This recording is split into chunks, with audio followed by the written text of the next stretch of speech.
Okay, as promised, this is our Bio 100 lecture on February the 11th, 2015, and we're going to pick up exactly where we left off here on Monday in Chapter 3, finish up Chapter 3, and then move on to Chapter 4. We'll probably make this at least 2 short little videos here.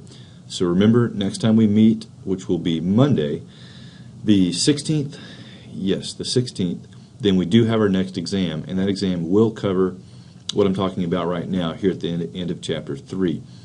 You'll also note that the Chapter 3 SmartBook assignment is now available, and all of those SmartBook assignments are due on the day of the exam. There can be no makeup for those, so be sure if you want to get those points that you have them done ahead of time. They're a great study method as well, so it makes a lot of sense to do those things ahead of time. All right, so we're here at our 4th biological molecule. We've talked about lipids, we've talked about carbohydrates, we've talked about proteins, and we're talking at this point about nucleic acids. Nucleic acids in many ways are the most exciting of the 4 types of biological molecules. We have 2 types of nucleic acids. We have deoxyribonucleic acid, which stores the genetic information, as we see on the top of our slide here, the first bullet, and we have ribonucleic acid, which helps to make the protein, serves as a message, as we'll mention here in just a moment. Remember, the general theme in biological molecules is that they are all polymers composed of monomers. And so we always ask ourselves, what is the monomer that composes this particular biological molecule? And in this case, the monomer is a nucleotide. If we look down here at the bottom, you should be able to see the cursor moving around on the screen. Then we have a single nucleotide. And each nucleotide has 3 components. We have a phosphate, we have a sugar, and we have a nitrogen-containing base that's part of each nucleotide. And so these are going to be put together to make these extremely long molecules. These are definitely macromolecules, very large molecules, and they're all composed of these long chains of nucleotides. Here we see the 3-dimensional structure of the first of our nucleic acids, DNA.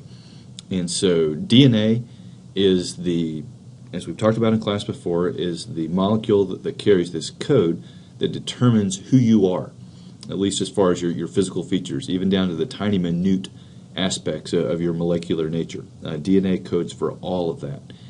And if we look at DNA, there's a couple things we want to make note of. One is that it's different than RNA because the sugar, remember if we look at this slide, each nucleotide has a sugar. Well, the sugar in DNA is deoxyribose. And so that distinguishes it from RNA, in which the sugar is ribose. And so deoxyribonucleic acid is the full name. The deoxyribo refers to the sugar. You realize, most likely at this point, that DNA is a double helix. It's as if we took a ladder that you would climb to repair a house, and if we were a giant, we could hold that ladder and we could twist it, and we could give it a twisted shape, and so that would be this double helix structure. So let's look at the screen and we'll see what the different parts of this ladder are composed of. So what you'll notice is that I'm pointing here with the cursor that if we look up what we call the handrails of the ladder on this side of the molecule and this side of the molecule, then the handrails of the ladder are composed of sugar, what's called a sugar phosphate backbone. For instance, what I'm circling right now is a single nucleotide. We have a phosphate, we have a sugar, and we have a nitrogen-containing base. And the sugars and the phosphates, sugar there, phosphate there, alternate back and forth to make up these handrails of the ladder. Projecting towards the center, as you can see, are the nitrogen-containing bases. And because it is a double helix, then you can see that there are 2 handrails. There are 2 sugar phosphate backbones found on opposite sides of the molecule. And from each of those sugar phosphate backbones project bases towards the center of the molecule, making up what would be equivalent to the rungs, R-U-N-G-S, the rungs of the ladder that you would put your feet and hands on as you climb up the ladder.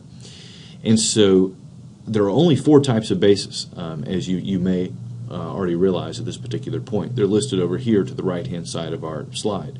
Guanine, cytosine, adenine, and thymine. Just 4 types of bases.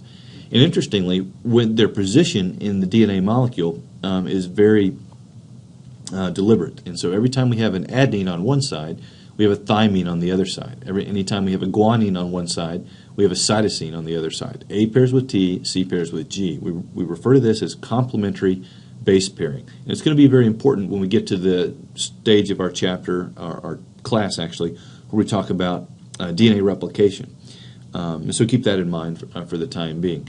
But this is DNA, as we'll talk about it today, as a biological molecule, but it's really a fascinating molecule. Remember that everything about you, your hair color, your height, your eyes, and 1,000 other things, are specified by the order of these bases. C, A, G, T, what order are those bases there? And different orders of bases provide us with different traits in the organism, including yourself, which is a pretty fascinating idea, and certainly one that we focus on because it is probably the biggest idea in biology as we move forward in our class. Okay, let's talk about RNA as we wrap up things here. Now, RNA is different, and if we were in class, I would ask you how RNA is different, and you would say, well, the one thing I know at this point is that the sugar is different. Instead of deoxyribose as a sugar, we have ribose. It's similar in the terms of the fact that it's a nucleic acid. We have phosphate, sugar, and we have bases that project towards the side, in this case, of the molecule. So we do have a single sugar-phosphate backbone, and bases projecting off of that, but there's no other strand. There's no what we call complementary strand. So several differences. One is ribose for a sugar, what we're pointing to right there. The other is it's single-stranded versus double-stranded in the case of DNA. And the last one is that we trade in one of the bases. In DNA, we had thymine. Well, we trade that for uracil in RNA, as we see shown in yellow here. And so those are our primary differences. RNA, the purpose of RNA is to copy the DNA. When we read the DNA, we make a copy of it in terms of we read the sequence of bases, and then we send that copy to somewhere else in the cell to be made into a protein, which is something we'll talk about very soon, and it's an exciting process. But for the time being, we want to understand that RNA carries a message. It's made in a complementary fashion. Whatever sequence is in the DNA is placed in the RNA, and then the RNA goes somewhere else in the cell to actually bring about an effect, and in other words, determine what the organism is going to look like. The last thing that we want to talk about is the relationship between proteins and nucleic acids. Remember, we said that DNA specifies everything about the phenotype of an organism, including humans. And so this is how it works. We have a sequence of amino acids, sequence of bases that are found in the DNA, in the nucleic acid DNA. So in other words, the order of adenine, cytosine, thymine, and guanine, A, C, T, and G. And that sequence of bases determines the amino acids that are incorporated into a protein. Now, excitingly, a little bit later in our class, we get to talk about the details of exactly how that happens. But for the moment, we're just going to leave it at that. We have a sequence of bases in DNA that determines the order of amino acids in this other biological molecule, proteins. Now, here's an example of the consequences that can have. On the screen, we see here at the bottom a sequence of amino acids that are found in hemoglobin. We see this long, well, actually, we're only shown a very short portion of it, but it is a long chain of amino acids that makes up hemoglobin. There are actually 574 amino acids total that make up hemoglobin. Now, if we have a mutation in our DNA, then we alter that order of amino acids that's found in hemoglobin. So this means that on top, in this top diagram, we have the normal sequence. And if you have the normal sequence of amino acids, then you have normal-shaped red blood cells, which are shown here and shown here. We call that a biconcave disc shape. There's an indentation in the top of the cell, and there's an indentation on the other side of the cell that we cannot see, the bottom of the cell. If you have a mutation in the DNA, you have a different sequence of amino acids found in the protein. And so you can see this orange one is different than what's in the normal sequence of amino acids in a normal person's hemoglobin. So this means that instead of bouncing off each other as the hemoglobin proteins should, there's over 1 million hemoglobin proteins that are found inside a red blood cell. Each one has 574 amino acids. That's pretty amazing, isn't it? There's over 1 million of them found inside a single red blood cell. Well, if they have the normal sequence, they bounce off each other nicely, not sticking to one another. But if you have the mutation, they stick to one another, forming these clumps, and as a result, it changes the overall shape of the red blood cell when 1+ million of these proteins do this. And so you have this sickle-shaped red blood cell, hence the name sickle cell disease. This is a devastating disease that has these sickle-shaped cells do great damage to the human body, especially primarily as they go through the capillaries, which are the smallest blood vessels of the body. They do a tremendous amount of damage, and as a result, a great deal of organ damage, unfortunately, is incurred as a result of this, and the lifespan of the individual is shortened significantly.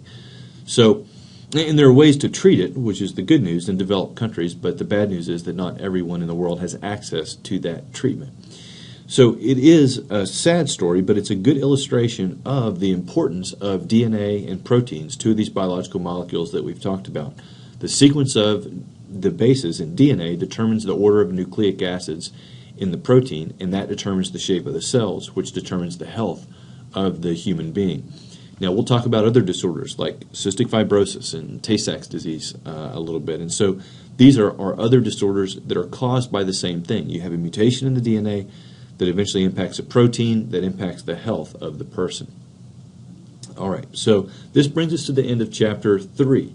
And the next video will cover the beginning of Chapter 4. But this is the end of the material that will be on our test, our very first exam that, again, will occur on Monday, February 16th. So be sure that you plan on being there for the exam. As I pointed out previously, makeups are only possible with the university-approved excuse, which is a big deal to get that done. So absolutely plan on being there on Monday for the exam. Please let me know if you have any questions. In the meantime, email is probably the best way, since I'll see few of you, except a few of you in lab tonight.